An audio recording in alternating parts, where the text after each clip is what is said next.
Your brain is designed to create ideas, not store them.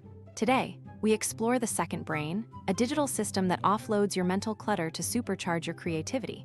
Your biological brain has limited working memory. Juggling too much information leads to mental fatigue. Building a second brain involves capturing snippets, articles, and insights into a centralized digital hub. Think of it as a personal knowledge vault.